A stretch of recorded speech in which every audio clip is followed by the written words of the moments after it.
Hi everyone, welcome to my channel. आज है Friday, सुबह 11 बजे से मैं अपना ब्लॉग स्टार्ट कर रही हूँ। आई हूँ बनाने के लिए लंच, और लंच में बना रही हूँ मेरा एक बहुत ही फेवरेट सब्जी, स्पेशली समर में, जो कि है पंपकिन।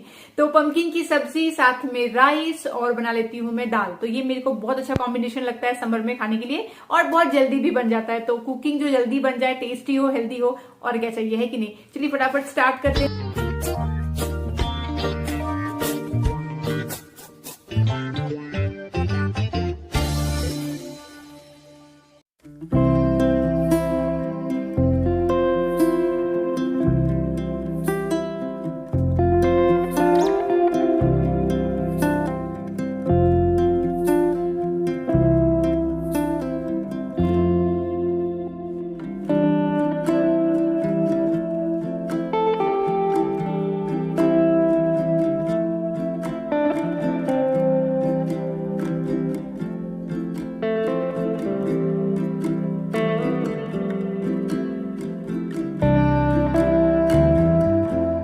कल जो उतनी दूर गए, ट्रैवल करके आए, बहुत ही लेट हो गया था। आने के बाद जो हालत टाइट हुई ना, तुरंत आकर के मैं तो सो गई, इतना थक गए थे ना। तो भी ये पूरा हफ्ता बिजी गया है, नेक्स्ट पूरा हफ्ता बिजी जाने वाला है। तो बहुत ही ज्यादा काम पे काम हो जाता है। और बीच में अचानक से मेरा मन करता है कि एक दिन छुट्टी ले लो, कुछ ना करूं, पर वो हो ही नहीं सकता है। आप एक दिन पूरा, मुझे लगता है कि कितना टाइम हो गया ना जब ऐसे ही मैं कभी भी छुट्टी ले लिया करती थी। मतलब छुट्टी हो गया, नहीं करना है।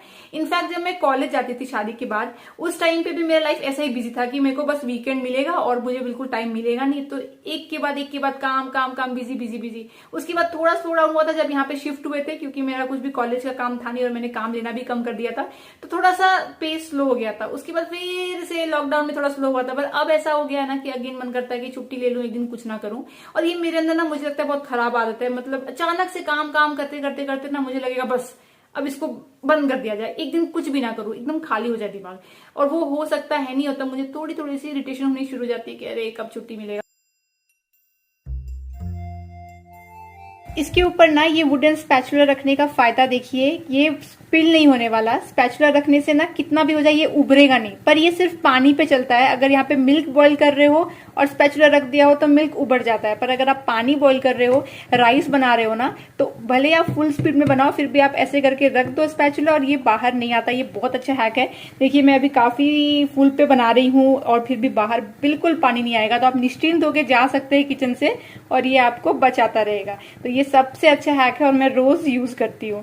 पर वही है कि इससे आपको अच्छा क्वालिटी वाला ही डालना पड़ेगा वुडन स्पैचुला, वरना इतना हीट लग रहा है ना तो ये ब्रेक हो जाएगा। पर मेरा वाला आप देखेंगे ना तो काफी मोटा है, ये देखिए पतला वाला नहीं है, तो इसलिए ये चल जाता है। वेल, आगे बढ़ने से पहले मैं आपके साथ में शेयर करना चाहूंगी दो अमेजिंग स्किन केयर प्रोडक्ट जो आपके स्किन के लिए बहुत ही अच्छे रिजल्ट्स देते हैं, और मैंने पहले भी शेयर किया आपके साथ में। और वो है मामा अर्थ का फेस वॉश और फेस पैक। इनका जो ये उपटन रेंज है, ये बहुत ही अच्छा रेंज है, इसीलिए मैंने आपके साथ में हमेशा शेयर किया जब भी मेरे पास आया है। तो ये जो उपटन होता है, ये हमारे स्किन के लिए बहुत अच्छा होता है, इसलिए सदियों से हमारे देश में उपटन लगाया जाता है। और उपटन में होता क्या है, बिल्कुल ही नेचुरल इंग्रेडिएंट्स होते हैं, जैसे कि टर्मरिक है, सैफरॉन है, लोग मुल्तानी मिट्टी लगाते हैं, वैसे करके उपटन बनाया जाता है। और यहाँ पे भी जो आपको उपटन मिल रहा है, ये वैसे ही नेचुरल इंग्रेडिएंट से बनाया गया है। यहाँ पे यूज किया गया है सैफरॉन यानी कि केसर, और टर्मरिक यानी कि हल्दी, और दोनों ही का बहुत सारा बेनिफिट्स है, आपको पता ही होगा।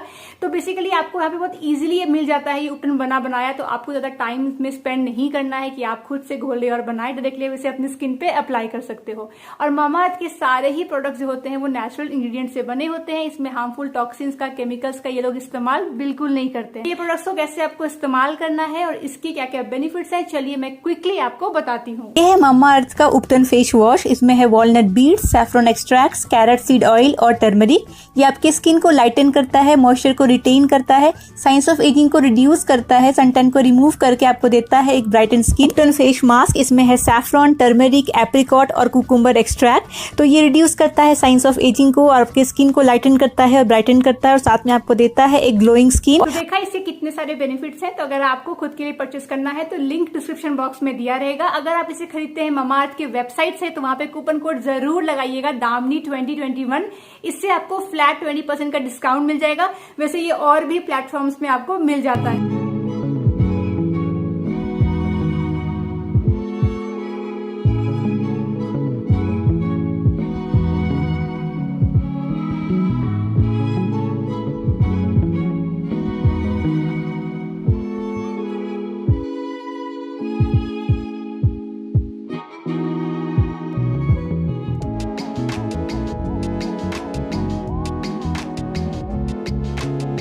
मैं बाद में डालती हूँ हल्दी, पहले नहीं डालती कुकर में, क्योंकि वरना क्या होता है ना, जब ये उड़ता है ना पानी, तो हल्दी वाला पानी अगर उड़ेगा ना तो पूरा दाग लग जाता है, और ऐसे डालने से वो बच जाता है।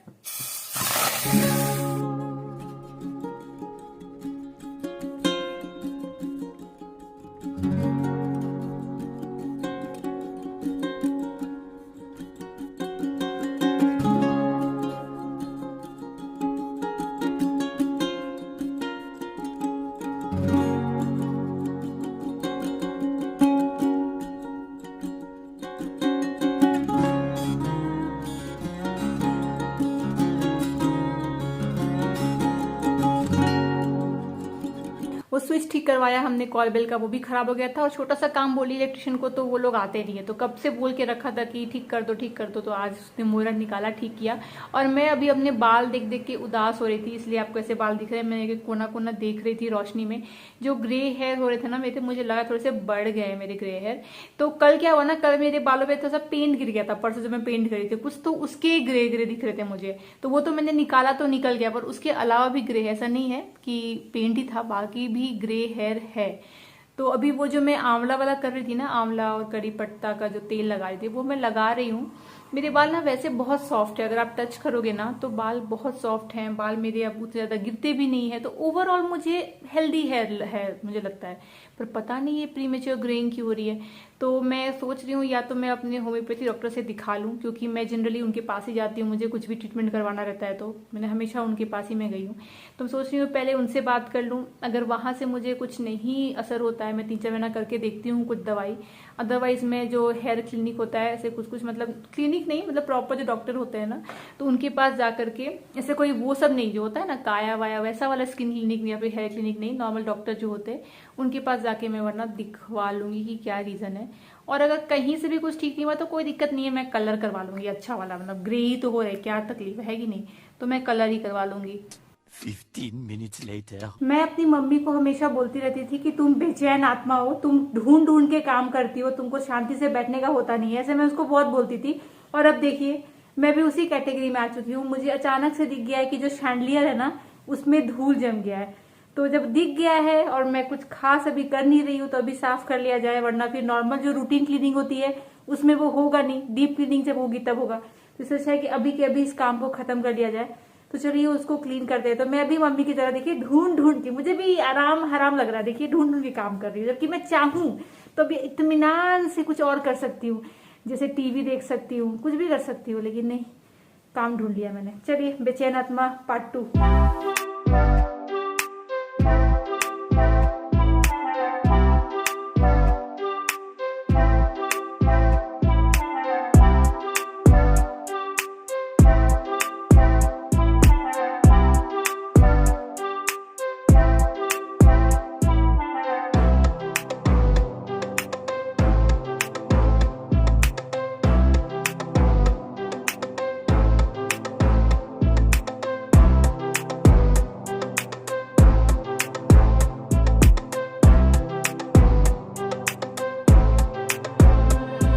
ऑन करने पे पता चलता है ना कि धूल है, थोड़ा सा फॉगी फॉगी सा लगता है, तो वो गीले कपड़े से ही जाएगा या कॉलिन से जाएगा, और अगर ऑफ कर दे तो उतना पता नहीं चलेगा। पर लग रहा है इसको थोड़ा सा डीप क्लीनिंग की जरूरत है, अभी नहीं करूंगी, कभी और, अभी बिल्कुल नहीं।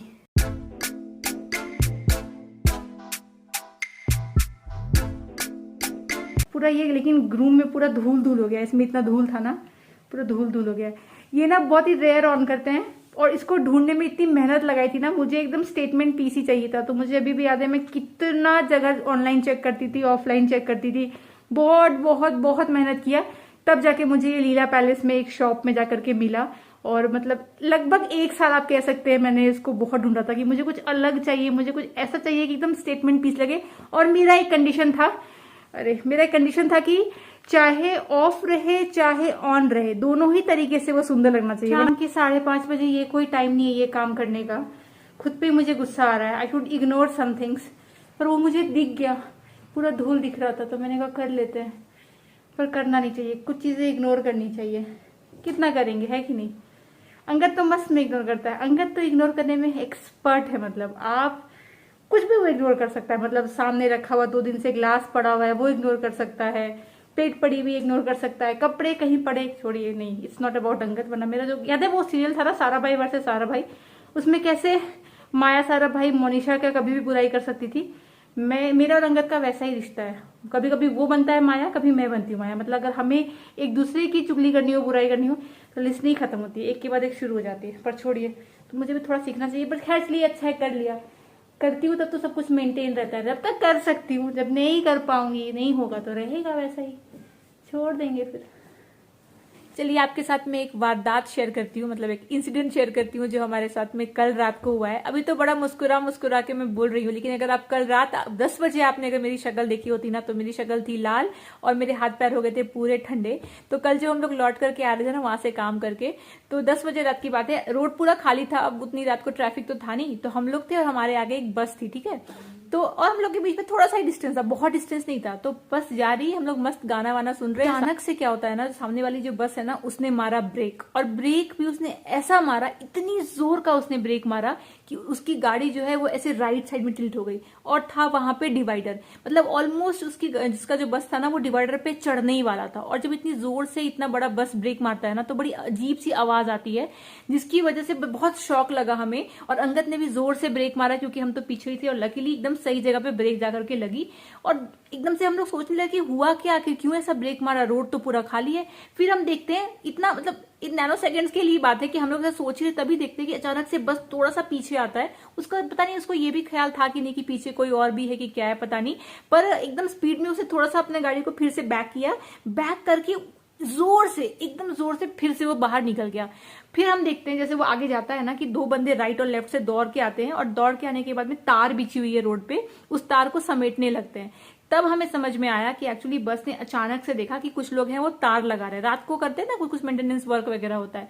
तो ड्राइवर का ध्यान नहीं था, और अचानक से उसको दिखा कि सामने तार लगी है, तो तार उसके टायर में ना फंस जाए, इसलिए उसने एकदम जोर से ब्रेक मार दी। तो तार तो फंसा नहीं, लकीली बच गया, पर ऑलमोस्ट नीचे उसके चक्के के तार आ गया था। फिर उसने बैक किया और जोर से भाग के चला गया। मतलब उसने एक जरा भी कंसर्न नहीं दिखाया कि पीछे कोई है या क्या है, पता नहीं, वो डर गया शायद ये देखने से, और वो एकदम स्पीड में निकल गया। बस थी खाली तो एकदम भाग गया स्पीड में वो। और ये देखने के बाद ना मैं एकदम डर गई, मेरे हाथ पैर हो गए ठंडे, और एकदम मेरे पैर भी कांपने लगे थे। अंगद वो स्कूल, क्योंकि शायद जो लोग ड्राइव कर रहे होते हैं ना, उनको ये सब की आदत होती है, उनको पता होता है कैसे बिहेव करना होता है, या अपने ड्राइविंग पे भी कंट्रोल रहता है। पर जो बाजू में बैठा है उसको तो नहीं आइडिया है, वो तो डर जाएगा। तो मैं तो पूरी डर गई, और मैंने एकदम गाना वाना गाड़ी का बंद किया। मैंने तो कहा एकदम कम ही स्पीड में चलाओ, भले रोड खाली है ना, एकदम संभल संभल के चलाओ। और एकदम पैर हाथ ठंडे हो गए मेरे। अगर मैं इसी रीजन से मैं ड्राइव करने के लिए एकदम कभी भी इंटरेस्टेड उतना हूं नहीं, क्योंकि अगर मैं अंगद की जगह होती ना, तो मैं तो इतनी, मैं क्योंकि हाथ पैर ठंडा हो गया था, तो मैं तो आगे ड्राइव ही नहीं करती। मैं क्या करती पता है, मैं कैब करके घर जाती और गाड़ी को मैं टो करके बुला लेती। मैं अंगद को यही बोल रही थी, मैं नहीं ड्राइव कर पाती ऐसा देखने के बाद। और मेरा फर्स्ट एक्सपीरियंस था एक्चुअली ऐसा। तो इतना डर लगाना मुझे, अंगद कह रहे थे कि सपने में भी ना तुम 1-2 बार डर ही होता है। आई एम श्योर वो मेरे नींद में, मुझे सपने में वो चीज आ रही होगी। अभी बड़ा अच्छे से बता रही हूँ, पर कल बहुत डर गई थी। तो ये थोड़ा सा मुझे लगता है बस वाले को अगर ऐसा हो भी गया था ना, ब्रेक मार भी दिया, फिर भी उसको थोड़ा सा कंसर्न हो गया, तो स्लो ही फिर आगे निकलना चाहिए था। फिर इतनी जोर से बैक करके नहीं जाना चाहिए था, क्योंकि समझिए लकीली हम लोग थोड़े से डिस्टेंस पे थे। अगर थोड़े और आगे होते ना, तो जिस तरीके से उसने वापस से भी बैक किया था ना, उसमें भी वो हमारी गाड़ी को टक्कर लग सकती थी। पर उसने एकदम, खैर जो भी, वो लोग भी इतना चलाते हैं ना, चला चला के उनको भी ये सब चीजों की ये हो जाती है। खैर जो भी, तो यही हुआ कल हमारे साथ। तो एकदम सेफली ड्राइव किया कीजिए, इसलिए मैं इतना रोड ट्रिप वगैरह की फैन नहीं हूँ।